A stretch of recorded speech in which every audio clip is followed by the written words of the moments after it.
ensure that flexible working is a day one right by default? Here.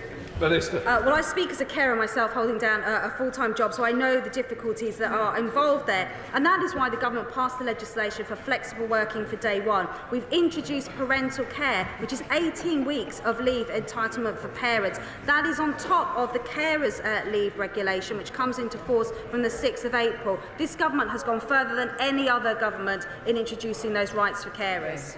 Jamie Stone. Number 8, Mr. Speaker. Minister. Thank you, Mr. Speaker.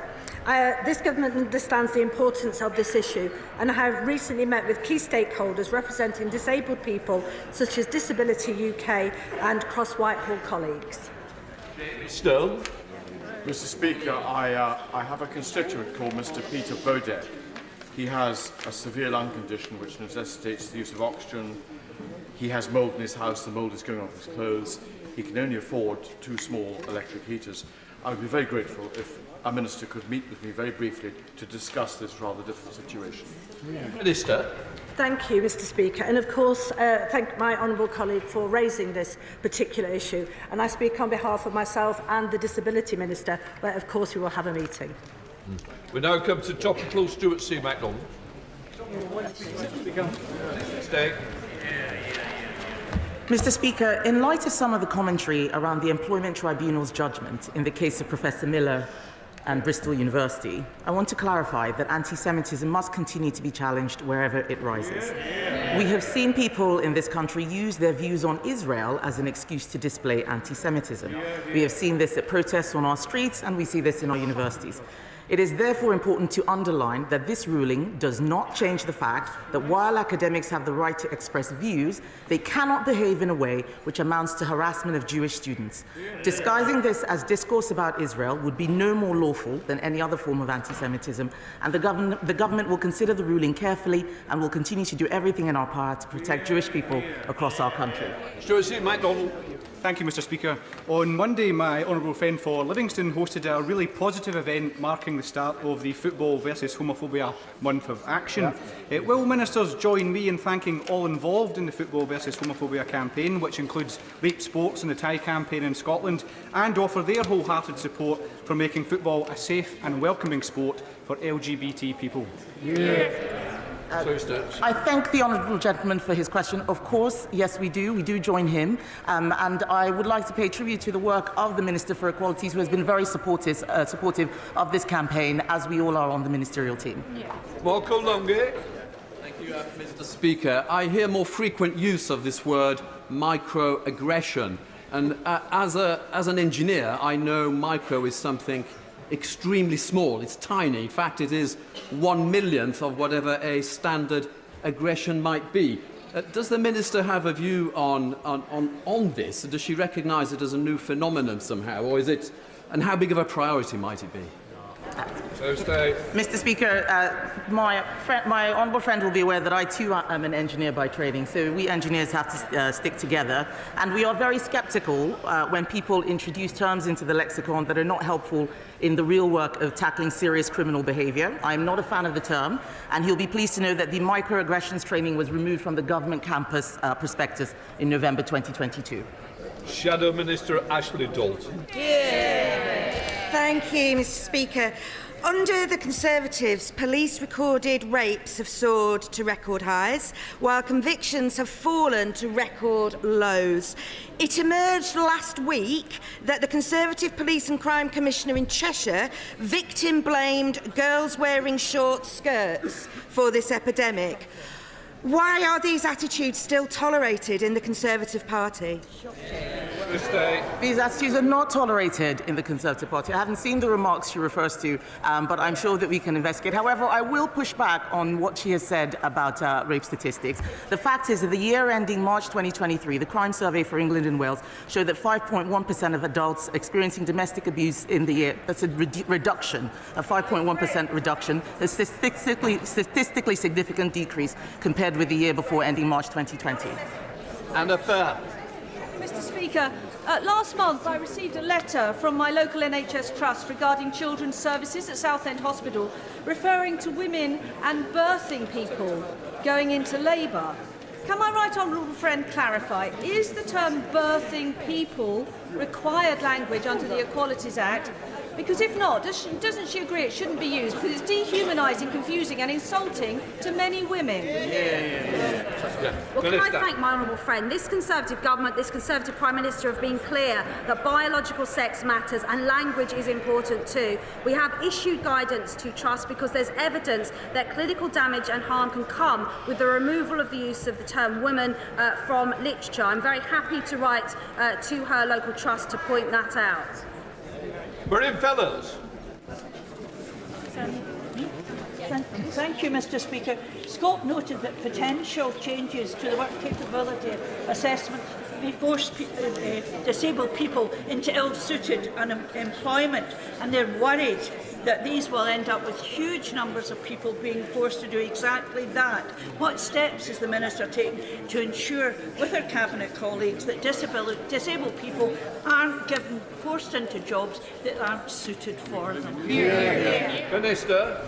Well, I thank the Honourable Lady for her question, and she joined me at the Disability Action Plan event yesterday with many stakeholders welcoming the changes and opportunities to disabled people's lives. Many disabled people want to work, and we'll always make sure at DWP we listen to their wants and needs, and they'll never be forced into anything that is not suitable for them. Dame Caroline Dinage. Very much, Mr. Speaker. Today at 5 p.m, women's groups and other community groups in Gosport will be staging a peaceful protest about the Lib Dem Council's decision to completely end all live CCTV monitoring. They're worried about the impact on people's safety. Does the Minister agree with them? Secretary of State. I thank my right honourable friend for her question. It is important that people understand that CCTV and street lighting are absolutely important in helping women feel safe on the streets. I fully understand the campaign, and I'm glad that she is supporting them. We are doing everything we can in government to reduce violence against women and girls. Mohammed Yazid. Mr. Speaker, will the UK government redouble its efforts to ensure the humanitarian needs of women and girls in Gaza are being addressed in line with the UK's commitments under the International Women's and Girls Strategy, the Women, Peace and Security National Action Plan, and the International Development White Paper? I thank the honourable gentleman for his question. I am working very closely with FCDO on this issue. We are very concerned about the events that are taking place in both Israel and Gaza. We want to see the violence end, and he will know all the work that we have been doing around preventing sexual violence in conflicts, for example. We will continue to do everything we can in order to minimise any impact on women and girls. David Evans. Mr. Speaker, will my right honourable friend tell me what steps she's taking with Cabinet colleagues to help increase the number of female-led businesses? Secretary of State. I thank my honourable friend for that question. Female-led businesses often have particular challenges. In the Department for Business and Trade, we work with the British Business Bank in order to ensure that they continue to have access to finance. We have the Investing in Women's Code. We have a task force for women-led entrepreneurs, and we hope all of these actions together will help improve lives for women in business. Cat Smith. Thank you, Mr. Speaker. Will the Minister make a statement about the Patient Safety Commissioner's report out today addressing redress for victims of sodium valproate and mesh?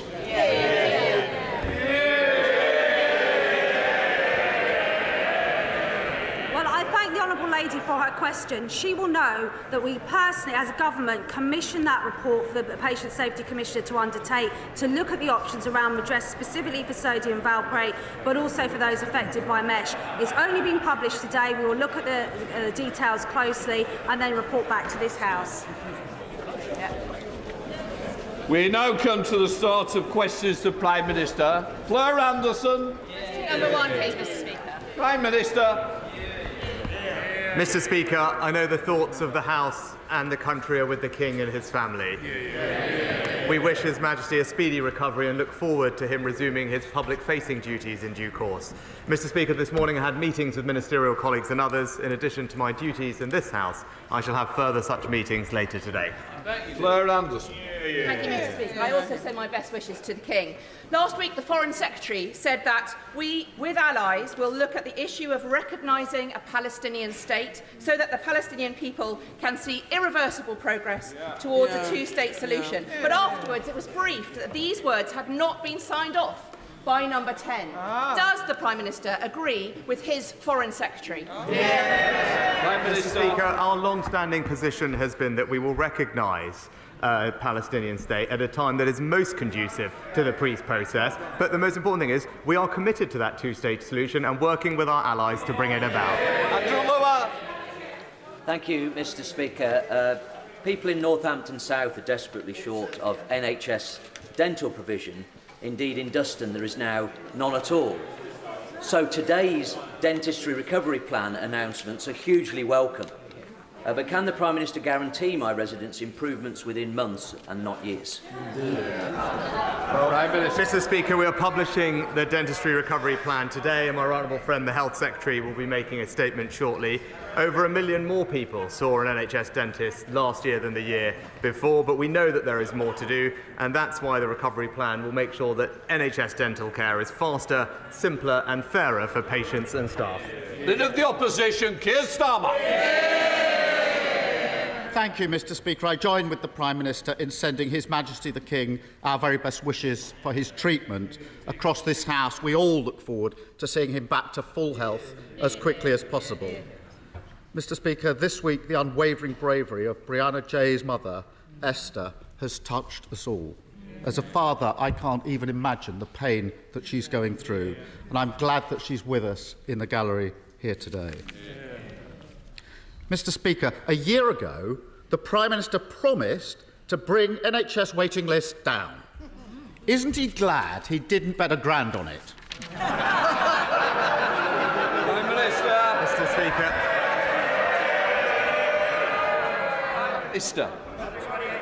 Mr. Speaker, at least I stand by my commitments.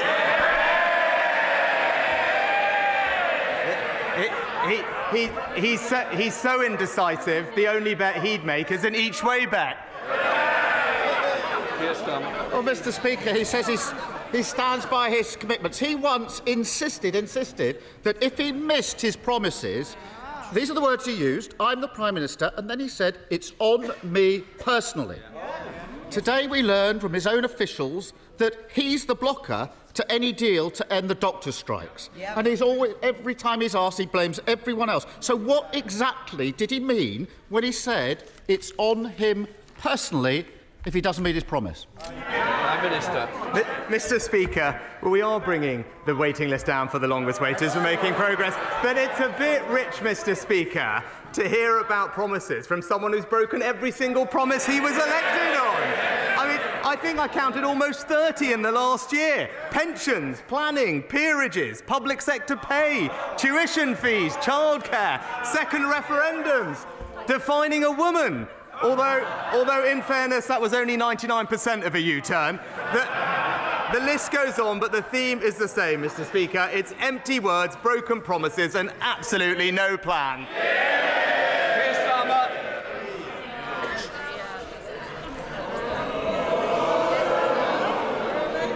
Of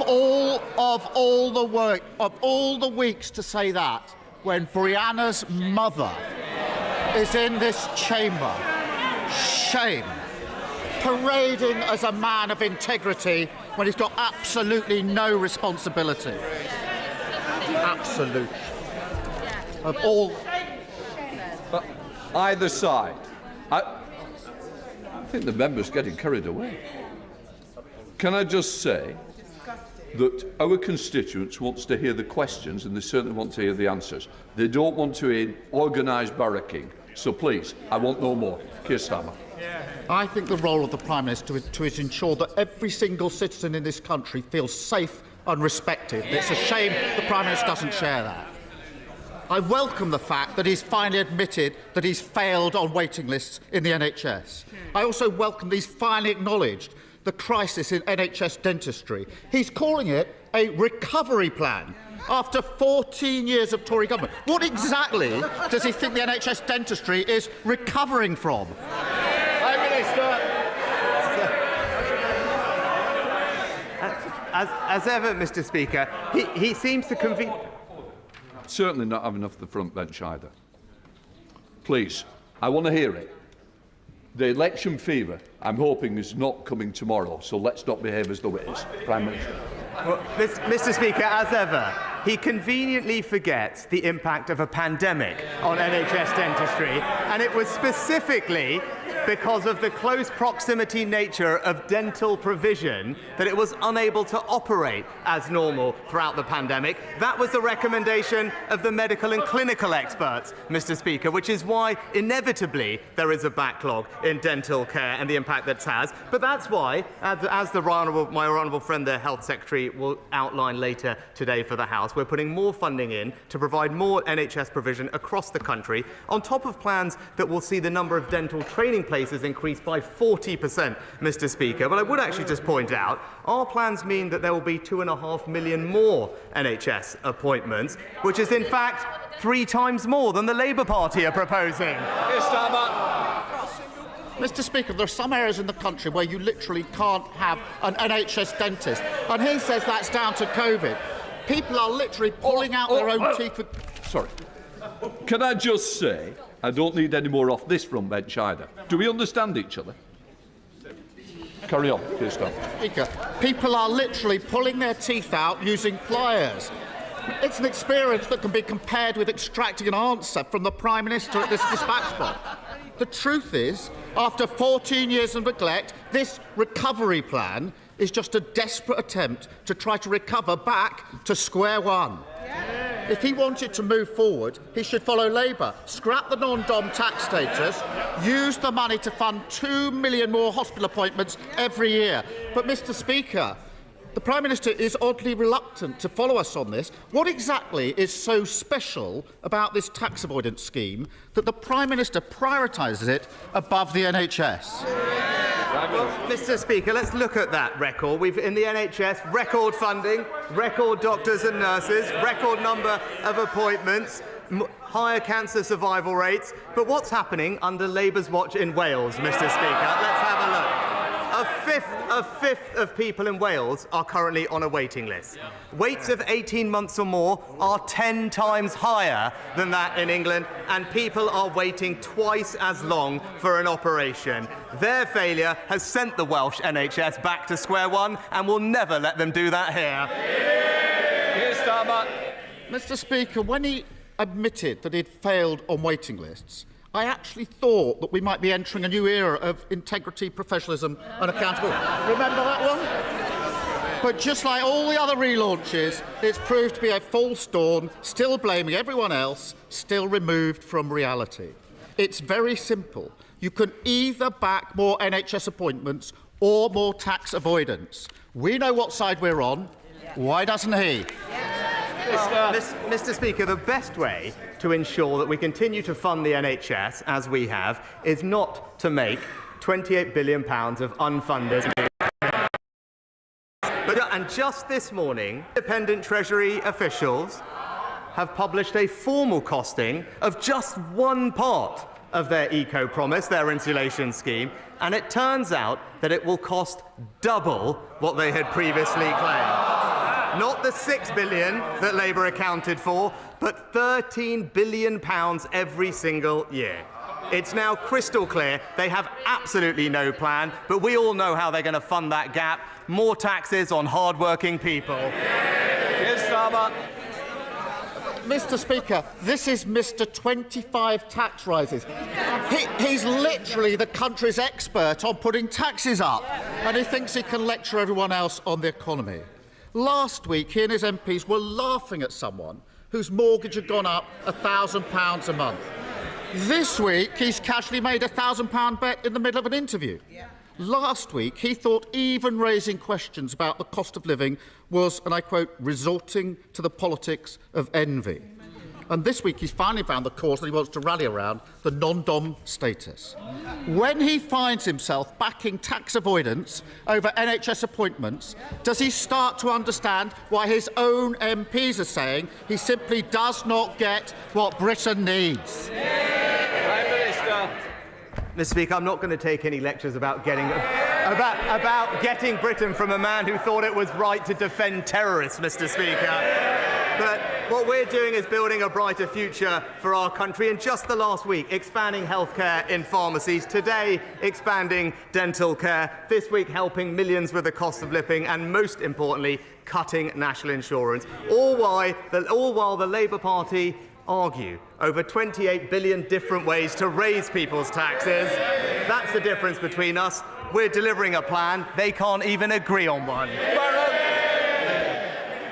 My constituents and I send our best wishes to the King and royal family. Mr. Speaker, despite the popular narrative, our economy is doing well, with an unemployment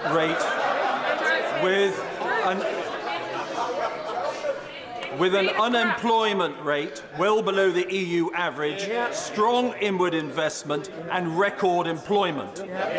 Taxes are higher than Conservatives would like, but does my right honourable friend agree that a key reason for this is that we rightly spent $400 billion on COVID support, including one of the most generous furlough schemes, in order to ensure that no one got left behind, and that it is our intention and instinct to lower taxes, unlike the party's opposite.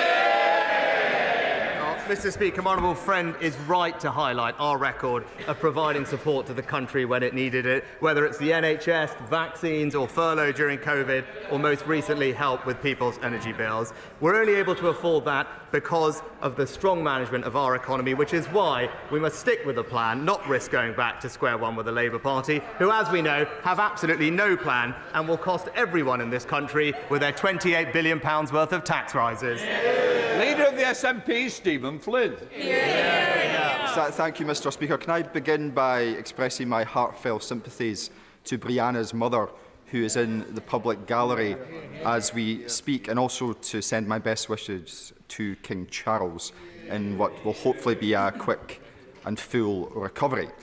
Mr. Speaker, the public are used to the Tories gambling on the lives of others. Boris Johnson, he did it with public health during the pandemic. His immediate successor, she did it with household finances. So, not to be outdone, the Prime Minister on Monday this week accepted a crude bet regarding the lives of asylum seekers.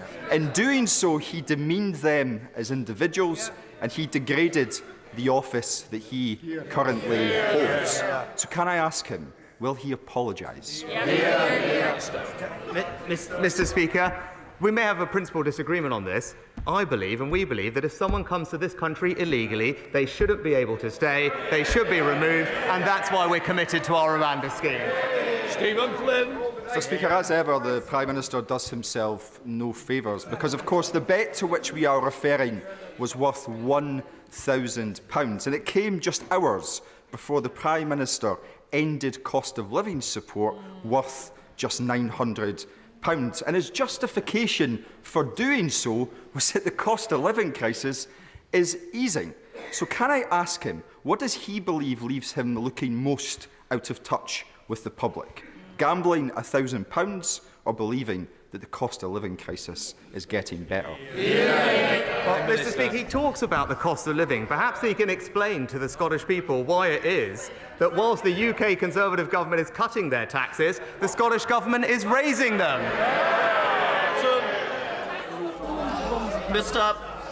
Mr. Speaker, the thoughts of the people of East Worthing and Shoreham are with His Majesty as well. The Archbishop of Canterbury has admitted that since taking office, the attendance at the Church of England has dropped by 15%. And in the 10 years to COVID, the number of baptisms in the Church of England has fallen from 140,000 a year to 87,000. So Christianity in the UK seems to be on the wane, unless apparently you are from a Muslim country in the middle of an asylum claim, and we are now told that 1 in 7 occupants of the Bibby Stockholm have suddenly become practising Christians. Can I ask the Prime Minister, given that the Church of England has now issued secret guidance for clergy supporting asylum applications for these Damascene conversions, who is the Church accountable to, and are taxpayers being scammed by the Archbishop? Well, Mr. Speaker, when it comes to illegal migrants, we need to have a system whereby if someone comes here illegally, they shouldn't be able to stay. I can tell him that my right honourable friend, the Home Secretary, has asked for more information about the extent to which migrants converting to Christianity is playing a role in our asylum system. And more generally, under our Illegal Migration Act, anyone entering the UK illegally will not be granted asylum here. That's why we need to have somewhere to send them and why our Rwanda scheme is so important. The Labour Party have blocked these measures every single step of the way because they don't have a plan and they won't keep Britain safe. Sir Geoffrey Donnells. Thank you, Mr. Speaker. Could I, on behalf of my party, extend our best wishes to His Majesty the King for a full recovery. Mr. Speaker, I want to thank the Prime Minister for his dedication and leadership in helping us to restore our place in the United Kingdom and its internal market and to revive our political institutions at Stormont.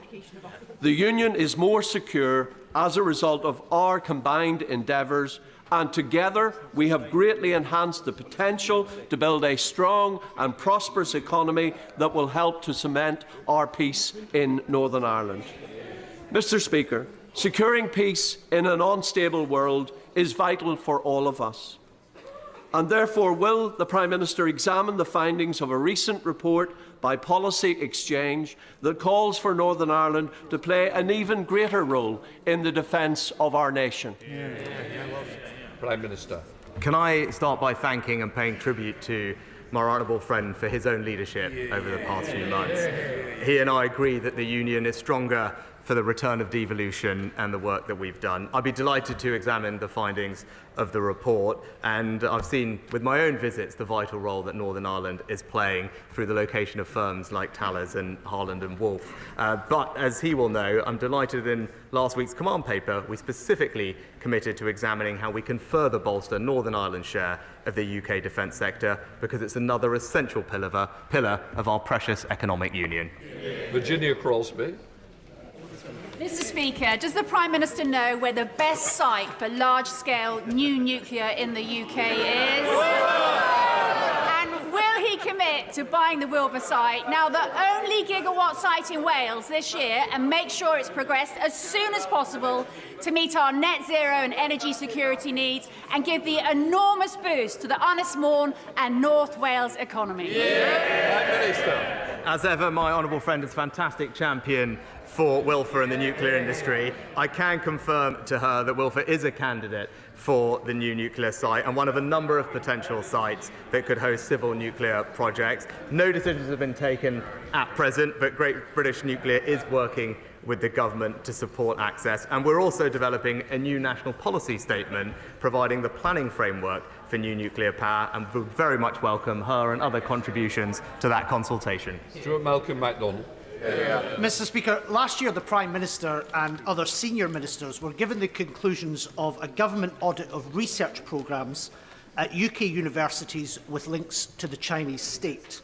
The audit flagged up hundreds of programmes of being at high risk of being used potentially by the CCP for military use and other applications in strategic and sensitive areas that are of high interest to an authoritarian regime such as China. A smaller proportion were judged to be extremely high risk. Despite that, the government has elected to do nothing about it. So will the Prime Minister confirm his personal knowledge of that report and explain to the House why no action is to be taken? These programmes have to be continued unimpeded. Mr. Speaker, we will continue to take a robust and proactive approach towards our relationship with China, rooted in the UK's national interest and values.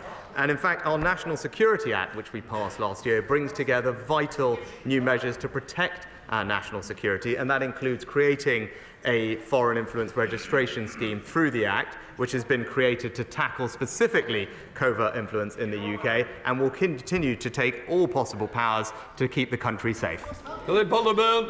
Two remarkably talented and enthusiastic individuals from Kettering, Becky Hurrell and Lindsay Atkins, have put together a really ambitious £2 million bid to repurpose the redundant gala bingo hall site in Kettering High Street into a community arts, music, business and family hub, which would be simply transformative for Kettering Town Centre.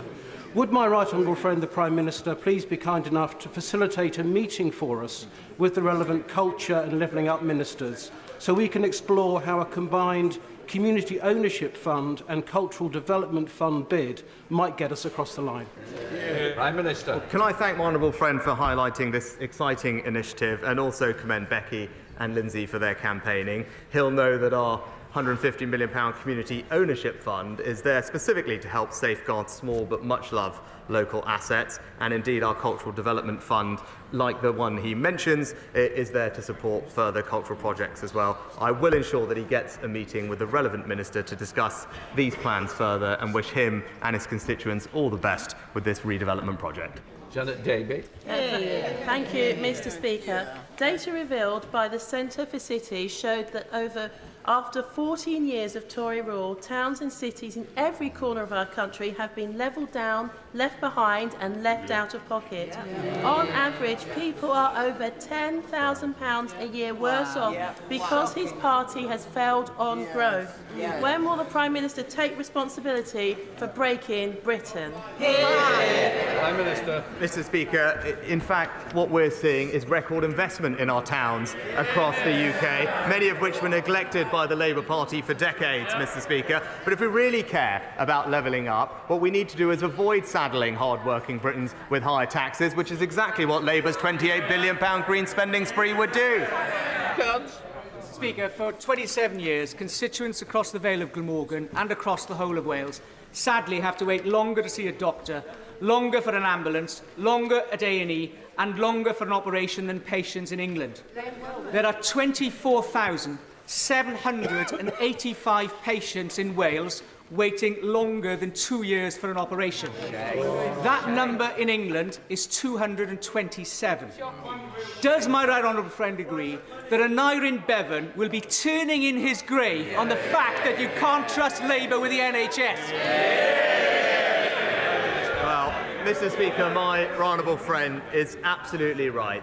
Whereas here in England we have a plan when it comes to education, where we're marching up the league tables and we have virtually eliminated those waiting the longest amount of time. But in Labour-run Wales, as he said, education rates are falling and waiting lists over 18 months are more than 10 times higher than here in England. It's crystal clear we should stick to our plan for a brighter future and not go back to square one with Labour. Thank you, Mr. Speaker. According to Open Democracy this week, since 1999, at least 391 people have died at our borders. That is a rate, Prime Minister, of more than one man, one woman per month for 25 years. And on top of this, the financial cost of this deadly and failed border regime, as well as the Prime Minister's plan for Rwanda, is estimated to cost at least £800 million since 2014. So will the Prime Minister now show that he understands that the people whose lives he's making sick bets on are human beings and provide them with safe routes to the UK in order to seek asylum instead of more failed and extreme forms of deterrence? Prime Minister. Well, Mr. Speaker, it's in fact criminal gangs that are exploiting vulnerable people and leading many of them to lose their lives as they make these dangerous crossings. Now, on this side of the House, we think that's wrong and we want to do something about it, which is why we need to get a deterrent up and running and be able to send people to Rwanda. It's his party that opposes that, so the question for them is why do they remain on the side of the criminal people smugglers? Thank you, Mr. Speaker. February marks Emotional Health, Boost Your Self-Esteem and Children's Mental Health Month. In recent years, something like 6,500 people die in the UK each year due to suicide. And in 2021, I was nearly one of them. Luckily, my attempt failed. I was found by family members quickly. I received amazing care at St Helier and Springfield hospitals, didn't do any permanent damage, and was well looked after by the NHS in the months that followed.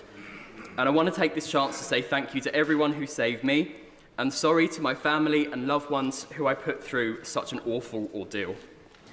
In that moment, I felt alone and scared and like there was no way out, and that the world would be better off without me in it. But I don't recognise that man anymore. I know that nothing is ever really worth that. Help really is out there, and I'm pretty awesome. Does the Prime Minister agree that one death by suicide is one too many? And will he send a message from the dispatch box today that whatever you're going through, you are not alone, that help is out there, and better days lie ahead? Well, Mr. Speaker, I know the whole House will join me in commending my honourable friend for his bravery in sharing his story. And I can absolutely assure him that we take this issue incredibly seriously. The new suicide prevention strategy ensures that we will have the actions in place to reduce suicide over the next years, because we absolutely recognise the impact that it has on people, their families, and we should do everything we can to prevent that from happening. Liz Truss. Thank you, Mr. Speaker. And may I take the opportunity to ask the Prime Minister if he will consider apologising to Brianna Gray's mother for his insensitive comments. But turning to my question, the independent report into Teesworks, released last Monday, throws up more questions than it answers. And it's vital that we now have a National Audit Office investigation. The report was scathing and said there is insufficient transparency to offer evidence of value for money. Shouldn't the government lead by example, and will the Prime Minister finally release details of his conversations surrounding Teesworks, as he was asked to do twice last year? Prime Minister. Mr. Speaker, I think the Honourable Lady was talking about the report in Teesworks, as far as I can see, and what that report noted was that the pace and scope of the regeneration had had a wide-reaching positive impact on the local economy, and of course it was an independent external report. It makes it clear that there's no evidence of corruption or illegality, and the government will of course respond to the recommendations in the report as soon as possible. Alicia Cairns. Speaker, can I give my heartfelt thanks to the Prime Minister for his support for our Melton, Harborough and Stamford villages following the recent devastating flooding. But tens of homes, farms and businesses in Rutland were also devastated. But our county is in effect excluded from ever receiving support in the future due to the arbitrary flaw that is currently put in place. Flood support should be based on the most affected or a percentage of population, but Rutland has to have 1,000th more flooding than next door Lincolnshire for us ever access support. So will my right honourable friend please give a meeting to me and the member for Swindon South to discuss this important issue? Prime Minister. Well, Mr. Speaker, of course, I extend my sympathies to all those impacted by the recent storms and flooding. We are investing record sums in flood defence across England, and the recovery support framework is in place for families and businesses in every area that have experienced exceptional flooding. I know that my honourable friend is in touch with DLUC ministers about how those schemes affect her constituency, but I'll ensure that she gets the correspondence and meetings that she needs to deliver for her local communities. Daisy Cooper. Thank you, Mr. Speaker. 2 weeks ago, I challenged the Prime Minister on his government's broken promise on building new hospitals by 2030, including in my own area. But now it seems that the government are downgrading existing hospitals too. Children and parents in Eastbourne will be forced to travel for miles if the proposed downgrade of the hospital's paediatric services goes ahead. Campaigners have asked the government to call in this disastrous plan. Will the Prime Minister agree? Prime Minister. Mr. Speaker, actually, we're investing record sums in improving hospital infrastructure across the country. In Eastbourne, in particular, spades are already in the ground to deliver an elective surgical hub, Mr. Speaker. And I know that there is local Liberal Democrat scaremongering about the future of services. But the local Conservative MP is doing a fantastic job engaging with her community and working with local health officials. Jenstens. Thank you, Mr. Speaker. Yesterday it was my huge pleasure to host the Aerospace Defence and Security Industry Apprenticeships event in Parliament, welcoming 2 apprentices from Collins Aerospace in Wolverhampton. Would he join me in National Apprenticeships Week for celebrating the opportunities apprenticeships can provide in the defence industry and also in our armed forces, who are all in our top 10 apprenticeship providers? My honourable friend is absolutely right to highlight the importance of our apprenticeship provision, which is providing young people with opportunities across the country, but particularly, as she says, in the defence and aerospace sector. And those plans are in stark contrast to those of the party opposite, who have caved into big business and are now proposing to halve the amount of apprenticeship funding and halve the number of apprenticeships. Kenny McCaskill. If Grangemouth refinery closes, Scotland will be the only major oil-producing nation without a refinery capacity. At a time of energy insecurity, is it not economic madness to allow a profitable plant to close? And is it not environmental madness to transship oil for refining and distribution across the growingly dangerous high seas? Given the billions that he has received from North Sea oil and the billions that he will continue to receive from North Sea oil, will he ensure that Scotland retains a refinery capacity for Scotland's oil? Prime Minister. Well, Mr. Speaker, the future of Grangemouth refinery is obviously a commercial decision for their owners, but I'm told that the site will remain operating as a refinery until at least May of 2025. And in the meantime, the UK and Scottish governments are working together to seek assurances from Grangemouth about how they are supporting employees. But we remain confident in our fuel supply. And in terms of energy security, which you mentioned, that's why this government is unambiguously backing the North Sea oil and gas sector, because that's how you support energy security in this country, attract investment and create jobs, particularly in Scotland. Dame Caroline Dell. Thank you, Mr. Speaker. I was very proud that it was a Conservative government that appointed the Patient Safety Commissioner, and proud that we commissioned the Hughes report into medical devices and medicines, which was published this morning. Will my right honourable friend also make me proud that we can address the points she has raised and bring forward a redress scheme in a timely manner? Prime Minister. I'm grateful to the Patient Safety Commissioner and her team for their work on this important issue, one which I know my honourable friend has spoken about in the past. Of course, our sympathies, first and foremost, remain with those affected by sodium valproate. We're focused on improving the system and how the system listens to patients, and it's right that the government carefully considers the report's recommendations. The Department for Health will be responding to the report in due course, and the Health Secretary will keep the House updated on a regular basis. Sarah Edwards. Thank you, Mr. Speaker. Many of my Tamworth constituents, like local mom Jessica, have contacted me about special educational needs and disability support. Jessica's son has waited years for an autism diagnosis and doesn't expect to have an education, health and care plan in place by the time that he goes to secondary school. Will the Prime Minister confirm that students that need an EHCP will get them so that they can thrive in school? Prime Minister. Well, Mr. Speaker, of course we want to see every child thrive at school, which is why we've tripled the amount going into special educational needs for capital places and put more money in to support EHCP plans. I'm sorry to hear about the case you mentioned. I'll make sure that we continue to look at that in particular, because, as she said, we want every child to thrive at school. Alex Shelbrooke. Wishes to His Majesty the King and Her Royal Highness the Princess of Wales. I know my right honourable friend, and building on the answer to my right honourable friend, is exceptionally pleased with the huge report that's come out today. And there's been a huge amount of work that's taken across this chamber from the Honourable Lady for Livingston, the Honourable Lady for Washington, and my right honourable friend for Southampton and Romsey.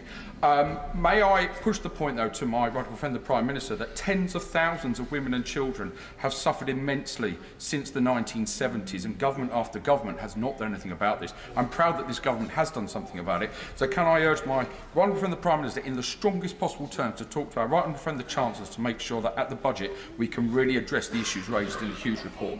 Minister. Well, can I thank my honourable friend and colleagues on all sides of the House for their campaigning over many years on this issue. As I said, it's right that we not only do we extend our sympathies to those affected, that we carefully consider the recommendations from the Commissioner's report, and I can assure him we will do that with all due haste, and I know that the Health Secretary will keep the House updated. Final question, Vicky Foxcroft. Thank you, Mr. Speaker. Why did the Prime Minister downgrade the role of Minister for Disabled People? What message does he think this sends to them? And will he commit to reconsider this move, ensure the role is a Minister of State? And if not, will he agree to meet with me and disabled people's organisations and explain his reasoning? Prime Minister. Mr. Speaker, actually, the Minister for disabled people is going to do a fantastic job because she passionately cares about this issue. And this government has a record to be proud of, whether it's supporting many more of those with disabilities into work, ensuring they can live independently, or making sure that children with complex disabilities have access to more changing places across the country, because those, Mr. Speaker, are the values of this Conservative government. And Mr. Speaker, I could just say also to Brianna Gray's mum, who is here, as I've said earlier this week, what happened was an unspeakable and shocking tragedy, Mr. Speaker. And as I said earlier this week, in the face of that, for her mother to demonstrate the compassion and empathy that she did last weekend, I thought demonstrated the very best of humanity in the face of seeing the very worst of humanity, and she deserves all our admiration and praise for that. That completes Prime Minister's questions.